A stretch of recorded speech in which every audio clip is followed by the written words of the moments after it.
오늘 본문에 보시면은 집을 짓는 두 사람이 나옵니다.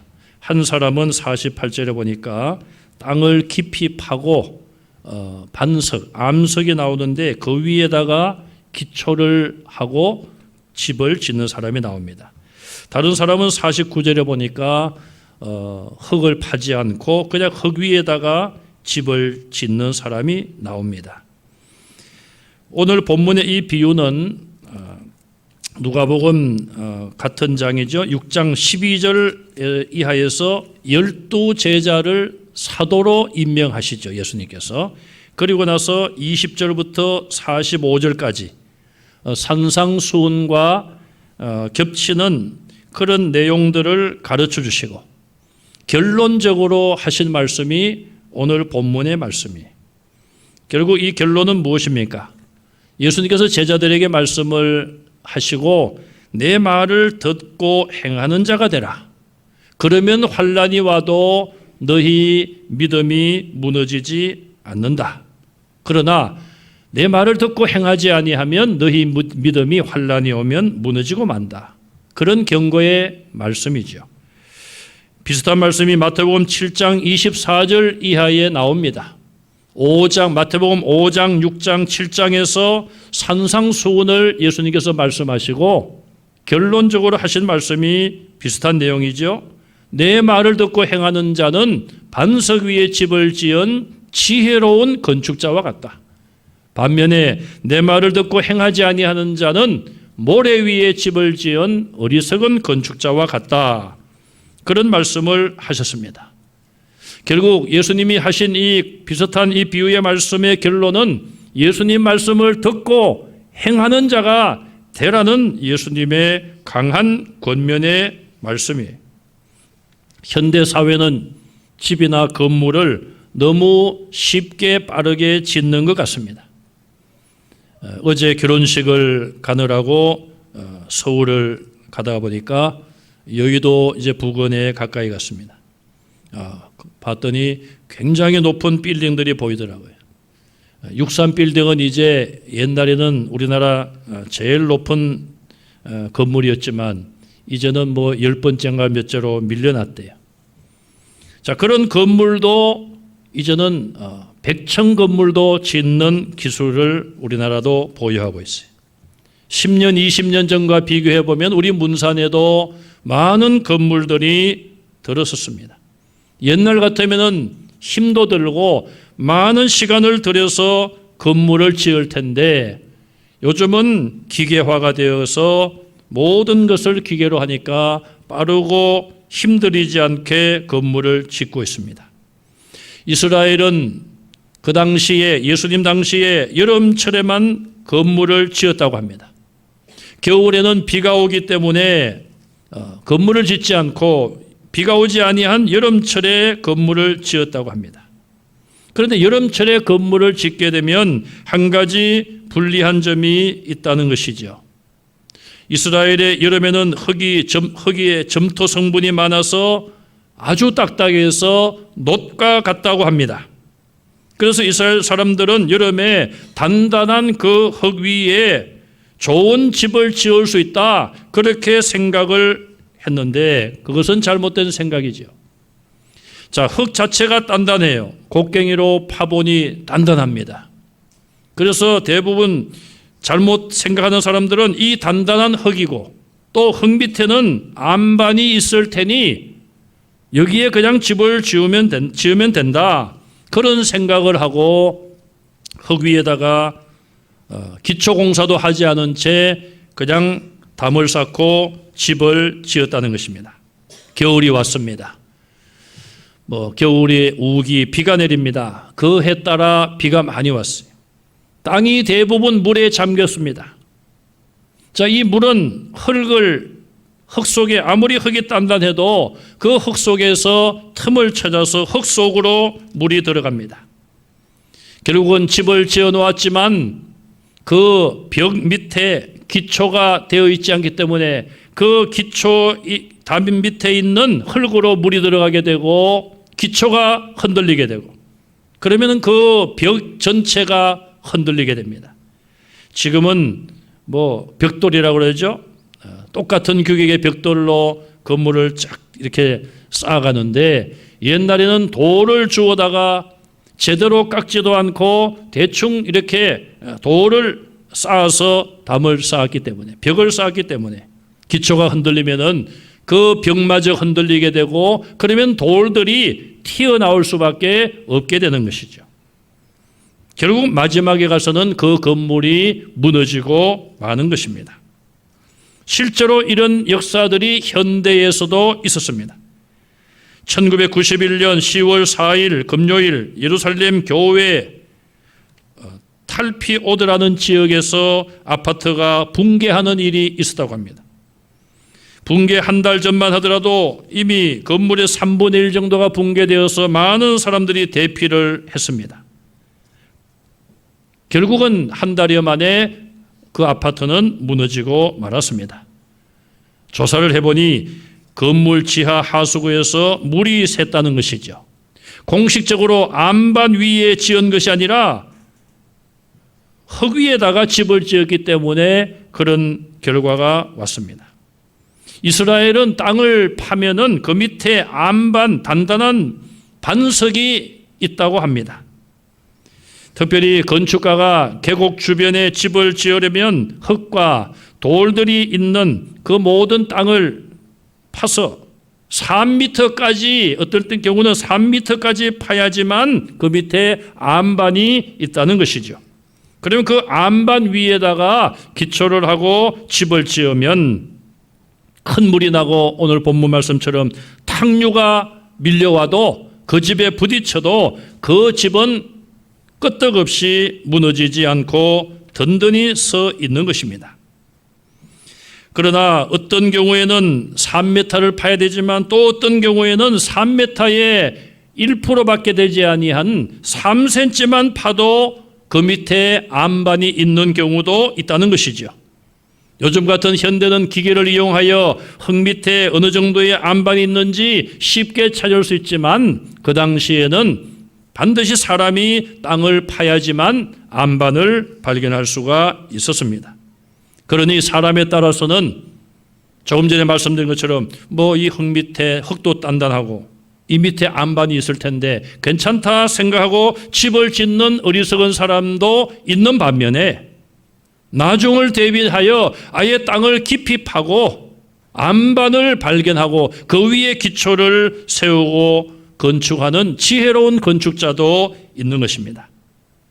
예수님은 이 비유를 구약 성경 2군데에서 근거로 가져오셨습니다. 첫째는 이사야서 28장 14절부터 18절까지 내용을 보면 하나님께서 이스라엘의 잘못을 이렇게 지적하십니다.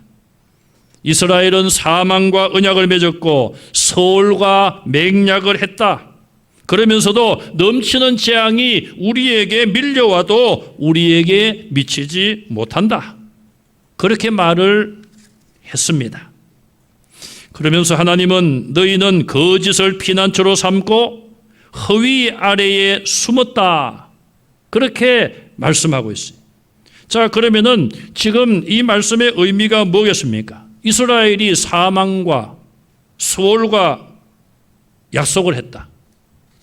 또 너희는 거짓과 허위 아래 숨어 있다. 이것은 그 당시에 아수르가 이스라엘을 공격하려 할 때에 이스라엘이 애굽을 의지하고 애굽과 동맹을 맺은 것을 말하고 있습니다. 하나님은 선지자를 보내서 너희가 애굽을 의지하지 말라, 하나님만을 의지할 것을 말씀하셨는데 이스라엘의 왕과 지도자들은 그 말씀을 불순종했습니다. 선지자를 통하여 전파된 하나님의 말씀을 불순종하고 인간의 뜻대로 인간의 눈에 보이는 권력, 힘을 가진 애굽을 의지한 것이죠. 애굽과 언약을 맺은 것은 사망과 소울과 언약을 맺은 것이라고 말하고 있습니다. 너희가 애굽을 피난처로 삼았지만 그것은 다 거짓이요 허위다, 헛된 것에 불과하다는 것입니다. 결국 이 말씀대로 아수르가 공격을 해왔을 때에 애굽은 아무런 도움을 이스라엘에게 주지 못하고 북이스라엘은 나라가 멸망을 하고 말았어요. 하나님께서 이사야를 통하여 주시는 말씀 가운데 이런 약속을 주십니다. 이스라엘이 그렇게 거짓을 피난처로 삼고 허위 속에 숨어 있지만 하나님께서는 시온에 한 돌을 세우시고 견고한 기초돌이 되게 하시고 정의와 공의로 건축하신다고 말씀을 하셨어요. 이스라엘은 아수르에 의해서 나라가 망했지만 하나님께서는 그 멸망한 나라를 다시 한 돌을 기초석으로 하여 세우시고 회복시킬 것을 말씀하셨어요. 이것은 결국 메시아로 오실 예수님에 대한 예언의 말씀이에요. 인간의 뜻대로 결정하고 선택한 애국과의 언약은 하나님의 예고대로 비참하게 실패하고 말았습니다. 그러나 하나님이 보내주신 메시아 예수 그리스도를 통한 인류의 구원은 지금 성공을 거두고 있으며 주님 오실 그날에 예수님을 통한 구원이 완성될 것입니다. 결국 이사야 28장의 이 말씀도 정리를 해보면 왜 내가 선지자를 보내서 애굽을 의지하지 말고 너희가 회개하고 나만 의지하라고 말씀을 전했는데 왜 그 말씀을 듣고도 순종하지 아니했느냐? 말씀을 듣고도 행하지 아니했느냐? 그것을 책망하는 말씀이죠. 이사야를 통하여 예언하게 하신 하나님은 700년 후에 예수님을 이 땅에 보내주심으로 인하여 시온에 한 돌을 세우시고 예수님을 기초석으로 하여 하나님의 교회를 세우시고 이스라엘뿐 아니라 온 세계의 하나님의 택한 백성들을 교회를 통하여 구원의 길로 부르고 계십니다. 북쪽 이스라엘이 멸망을 하고 하나님께서는 약 140년 동안 남쪽 유다에게 많은 선지자를 보내고 똑같은 말씀으로 경고했습니다. 너희는 북쪽 이스라엘처럼 되지 말아라. 너희 죄를 회개하고 내게 돌아오라. 그랬지만 그들 역시 하나님 말씀, 선지자의 말씀을 듣고도 불순종하여 BC 586년에 남쪽 유다마저도 멸망을 하고 말았습니다. 오늘 말씀은 단순히 한 개인이 하나님 말씀을 듣느냐, 듣고 순종하느냐, 불순종하느냐 그 차원만이 아니라 이스라엘의 이 역사적인 교훈을 배경으로 하여 예수님의 제자들에게 오늘 저와 여러분 한 사람 한 사람에게 개인적으로 적용하고 계시는 것이죠. 두 번째 구약의 내용은 에스겔 33장 29절 이하에 있습니다.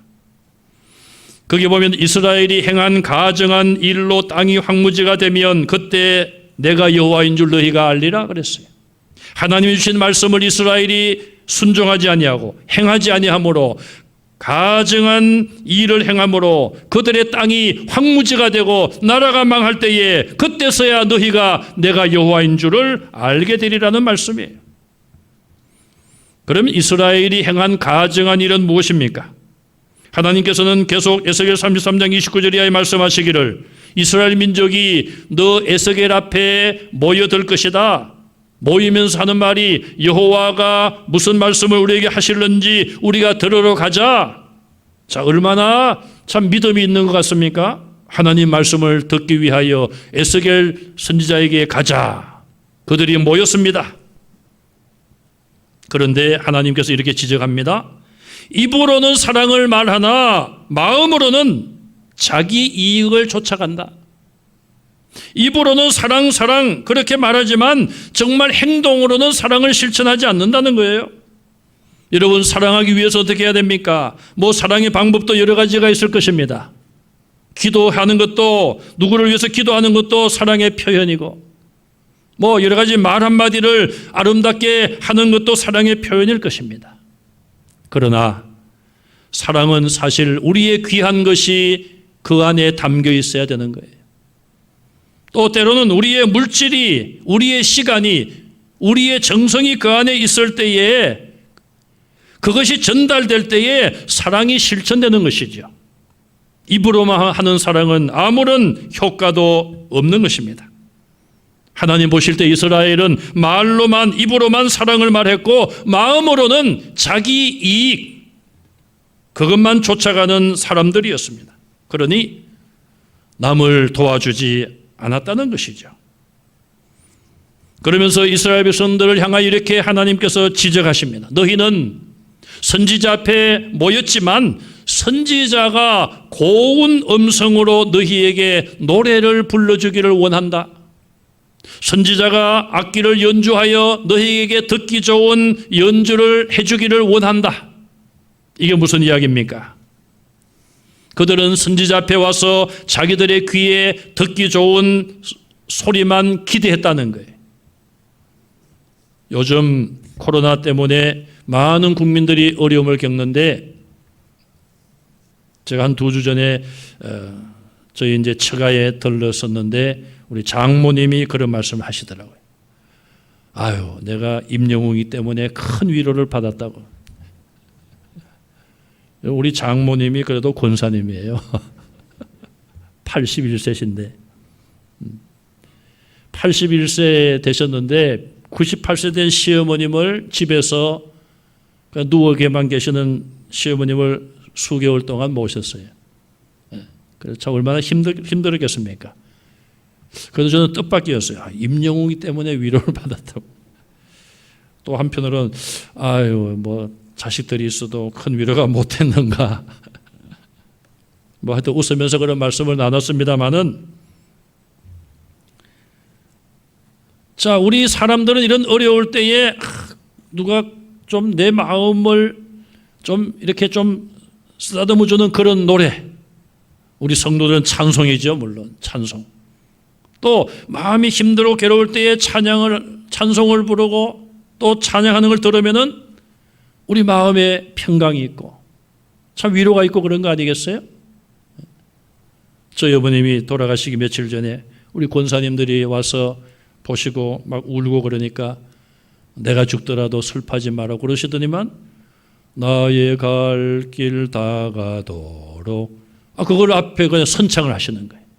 네. 자, 이렇게 우리는 물론 힘들고 어려울 때에 그런 찬송, 노래, 연주 이런 것들이 우리에게 위로가 되고 치유가 될 수 있어요. 뭐 일반 세상적인 음악도 우리 어떤 감정적인 부분을 그렇게 좀 이렇게 다스릴 수는 있어요. 그런데 이스라엘 백성들은 지금 선지자 에스겔 앞에 가서 그런 것을 기대하고 있는 거예요. 그런 것을. 내가 지금 아픈데 좀 이 상처를 치료할 수 있는 그런 말만 좀 내게 해 주시오. 내가 지금 어려운데 좀 이 어려움에서 좀 앞으로 잘 된다고 하는 그런 좀 소망이 담긴 그런 말만 좀 해 주십시오. 그런데 그런 말을 들으려면은 그렇게 살았어야 되죠. 이스라엘은 그러하지 못했어요. 하나님 보실 때 너희가 가증한 일을 행했다. 하나님 말씀을 어기고 계명을 어기고 우상 숭배했다는 거예요. 그렇게 살면서 하나님 말씀에 귀를 기울이고 책망하고 회개하라고 하면 그렇게 하면 될 텐데 그건 원치 아니하고 그런 소리는 귀로 듣지 아니하고 아름다운 고운 목소리로 노래하는 것만 너희가 바라고 있고 악기로 아름답게 연주하는 그런 것만 기대하고 하나님의 말씀을 받지 않았다는 것이죠. 선지자에게 갔지만 선지자를 통하여 하나님이 주시는 책망의 말씀, 회개의 말씀을 그들이 받지 않고 순종하지 않았다는 말씀이죠.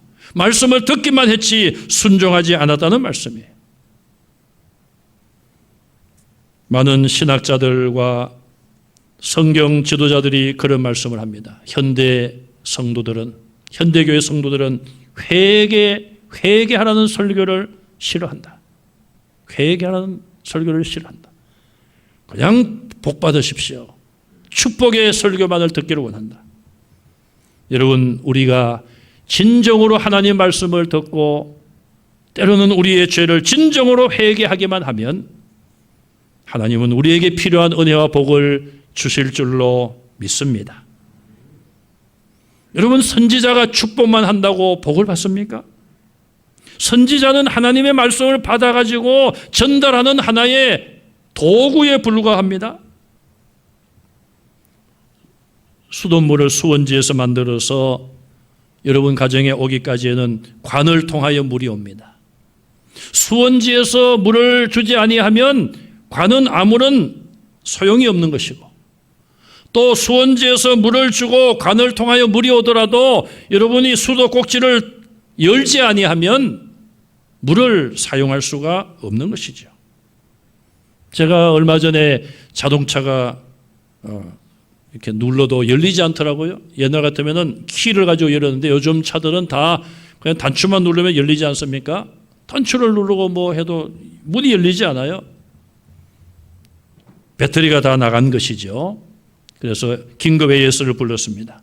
비상키로 차 뒤쪽에 비상키를 넣어가지고 열어가지고 배터리에다가 가져온 배터리로 딱 차지를 하니까 금방 문이 열리고 시동이 걸렸어요. 저는 그걸 보면서 아무리 뭐 좋은 장치가 있고 좋은 옵션이 있는 기계나 차량이나 이 전기가 공급되지 아니하면 올스톱이죠. 우리가 하나님의 은혜를 받지 못하면 우리는 살 수 없지 않습니까?